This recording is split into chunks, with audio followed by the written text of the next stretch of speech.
दो भाइयों में गाय का बंटवारा।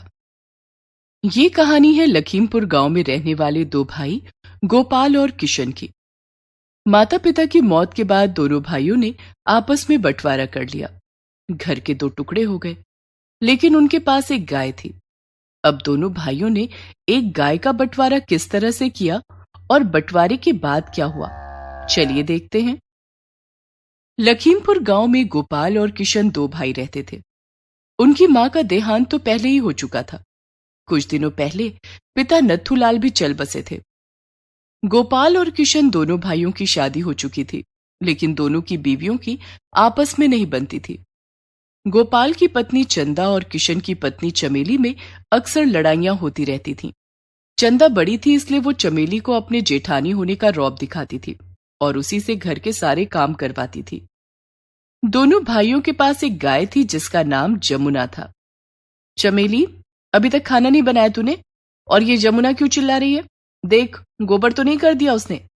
एक काम ठीक से नहीं होता तुझसे, काम की ना काज की, दुश्मन अनाज की। ये क्या बोल रही हो दीदी? जरा जबान संभाल कर बात करो। अरे मैं बड़ी हूं, जो चाहे वो बोलूंगी। तुझे वही करना पड़ेगा जो मैं बोलूंगी। ये घर तेरे भैया चलाते हैं। खेत पर तो सारा दिन मेरा पति खटता है।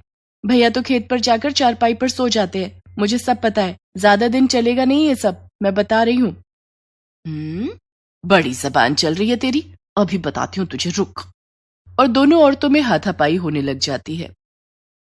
अपनी अपनी बीवियों को लड़ता देख दोनों भाई भाग खड़े होते हैं। इस तरह से तो नहीं चलेगा किशन, हमें कुछ करना पड़ेगा। बात तो सही कह रहे हो भैया, लेकिन हम क्या कर सकते हैं? बंटवारा या बंटवारा? लेकिन इसके अलावा और कोई चारा नहीं है। दोनों लुगाइयां ऐसे ही लड़ती रहेंगी तो हमें एक दिन हार्ट अटैक आ जाएगा। किशन गोपाल की बात मान लेता है। पंचायत बुलाई जाती है और गांव के मुखिया चमनलाल के सामने दोनों भाइयों के बीच बंटवारा हो जाता है। घर के बीचों बीच एक दीवार खड़ी हो जाती है। चलो भाई, हो गया बंटवारा, अब दोनों भाई शांति से रहो। ऐसे कैसे हो गया बंटवारा? गाय का बंटवारा भी तो करो। लेकिन गाय तो तुम दोनों के पास एक ही है। एक गाय को दो हिस्सों में कैसे बांटोगे, और वो रहेगी किसके पास? तभी गोपाल की पत्नी चंदा गोपाल के कान में कुछ फुसफुसाती है। मुखिया जी, ये गाय 1 महीने मेरे पास रहेगी और 1 महीने किशन के पास। मैं बड़ा हूँ, इसलिए सबसे पहले गाय मेरे पास रहेगी। ठीक है, दोनों भाई राजी हो तो मुझे क्या दिक्कत। किशन बड़े भाई की बात मान लेता है और शर्त के मुताबिक गाय जमुना को बड़ा भाई गोपाल अपने घर ले जाता है। जमुना काफी दुधारू गाय थी। वो देखने में जितनी सुंदर थी उतनी ही हृष्ट पुष्ट भी थी। जमुना का दूध पूरे गांव में मशहूर था। अरे गोपाल भैया, अच्छा किया जमुना को तुम ले आए। ये लो बाल्टी और 2 किलो दूध कर दो। हमारे घर के बच्चे तो जमुना का दूध ही पसंद करते हैं। कहते हैं जमुना का दूध बहुत गाढ़ा और स्वादिष्ट होता है। हाँ हाँ, अभी लो भैया 2 किलो दूध। अब सुबह शाम गोपाल के घर के बाहर ग्रामीणों की लाइन लगी रहती थी। गोपाल जमुना के दूध की दही जमाता और मिठाइयां बनाता। उसकी मिठाइयां पूरा गांव खरीदकर बड़े चाव से खाता। ये सब देखकर किशन की पत्नी चमेली जलने लगी। देखो जी, गोपाल भैया तो पैसों में खेल रहे हैं और पूरे गांव में दूध की नदियां बहा रहे हैं। तू परेशान क्यों होती है चमेली? बस 1 महीने की बात है। अगले महीने जमुना के दूध की नदियां हम बहाएंगे। गोपाल और उसकी पत्नी चंदा जमुना की बहुत सेवा करते। चंदा रोज सुबह सुबह जमुना का गोबर साफ करके उसे नहला देती। जमुना के आसपास भी वो साफ सफाई का बहुत ध्यान रखती। जमुना को मक्खी मच्छर से बचाने के लिए वो गौशाला में रोज धूप जलाती। गोपाल जमुना को बड़े प्यार से चारा खिलाता। खा, भरपेट चारा खा। ये ले, तेरे लिए गुड़ और खल्ली भी लाया हूँ। खूब खा, जी भर के खा। दोनों पति पत्नी का प्यार देखकर जमुना भी उनसे बहुत खुश थी। इसी तरह एक एक करके दिन बीत गए और 1 महीना बीत गया। अगले महीने की 1 तारीख को किशन अपने बड़े भाई गोपाल के घर आया। भाई किशन, कैसे हो? मैं तो ठीक हूँ भैया, आप कैसे हैं? तभी पीछे से किशन की पत्नी चमेली वहां आ जाती है और किशन से कहती है, सीधे सीधे काम की बात क्यों नहीं करते कि जमुना को लेने आए हो? चमेली ये बात इतनी जोर से बोलती है कि गोपाल सुन लेता है। हाँ हाँ भाई किशन, जमुना को ले जाओ। अब 1 महीने के लिए जमुना तुम्हारे पास रहेगी। गोपाल के इतना कहते ही चमेली झटपट यमुना को खूंटे से अलग कर देती है और अपने घर ले जाती है। किशन के घर में जमुना के लिए कोई गौशाला नहीं था, इसलिए चमेली घर के दरवाजे पर ही खूंटा गाड़कर यमुना को वहां बांध देती है। सुबह से शाम हो जाती है, लेकिन जमुना को कुछ भी खाने को नहीं मिला। रात में जमुना भूख से तड़प कर आवाजें लगा रही थी। तब किशन उसे चारा डालने के लिए जाता है। तभी चमेली वहां आ जाती है। ये क्या कर रहे हो? देख नहीं रही हो, जमुना को भूख लगी है, तुमने इसे चारा नहीं डाला। न मैं चारा डालूंगी और न तुम्हें चारा डालने दूंगी। लेकिन जमुना से तेरी क्या दुश्मनी है? दुश्मनी जमुना से नहीं, तुम्हारे भाई और भाभी से है। पूरे महीने तो उन लोगों ने जमुना के दूध के बहुत मजे उड़ाए हैं, दूध दही और मिठाइयां बेचकर खूब पैसा कमाया है। लेकिन अब मैं ऐसा नहीं होने दूंगी। जमुना की हालत तो मैं ऐसी कर दूंगी कि ये किसी काम की नहीं रहेगी। तुम इंसानों का गुस्सा इस बेजुबान जानवर पर निकालोगी? तो क्या करूं? तुम्हारे भाई और भाभी से जाकर लड़ूं? नहीं नहीं, तुम भैया और भाभी से कुछ मत कहना। 2 भाइयों के झगड़े में बेचारी जमुना पिसने लगी। चमेली ना तो जमुना को चारा डालती और ना ही उसका गोबर साफ करती और ना ही उसकी साफ सफाई का ध्यान ही रखती। बेचारी जमुना के आसपास गंदगी फैल गई। मच्छर और मक्खियां उसका जीना हराम करने लगे। भूख प्यास से परेशान यमुना दिन भर चिल्लाती रहती। ग्रामीणों को दया आ जाती तो कभी कोई 2 रोटी डाल जाता, जिसे खाकर जमुना थोड़ी देर के लिए शांत हो जाती। लेकिन अगले ही पल फिर भूख से बिलबिला उठती।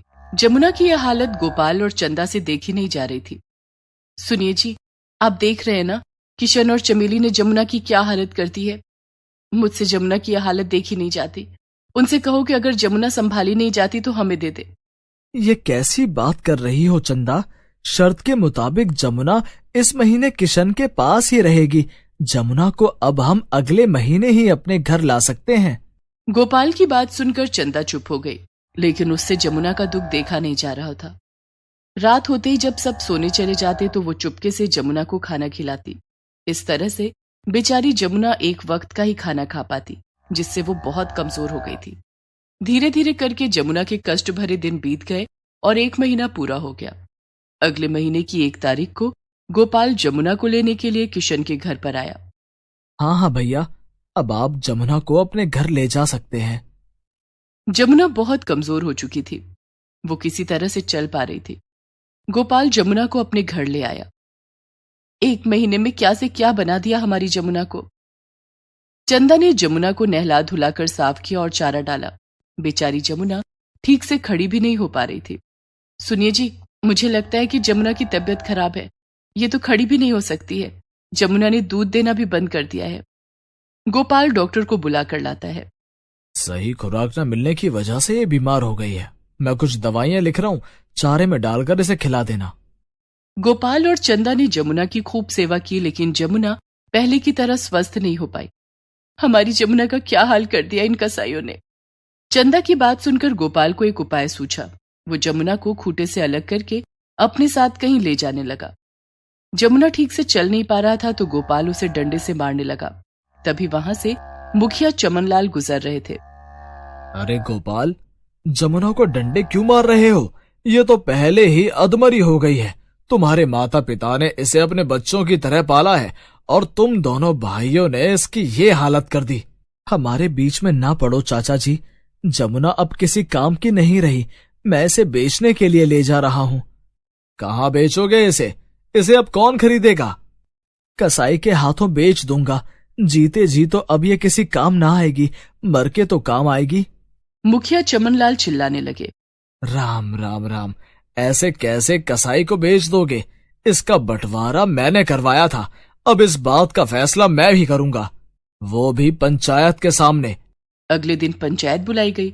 दोनों भाई अपनी अपनी पत्नियों के साथ पंचायत के सामने हाजिर हुए। हाँ तो गोपाल, तुम जमुना को कसाई के हाथों क्यों बेचना चाहते हो? ये गाय तुम्हारे माता पिता की आखिरी निशानी है।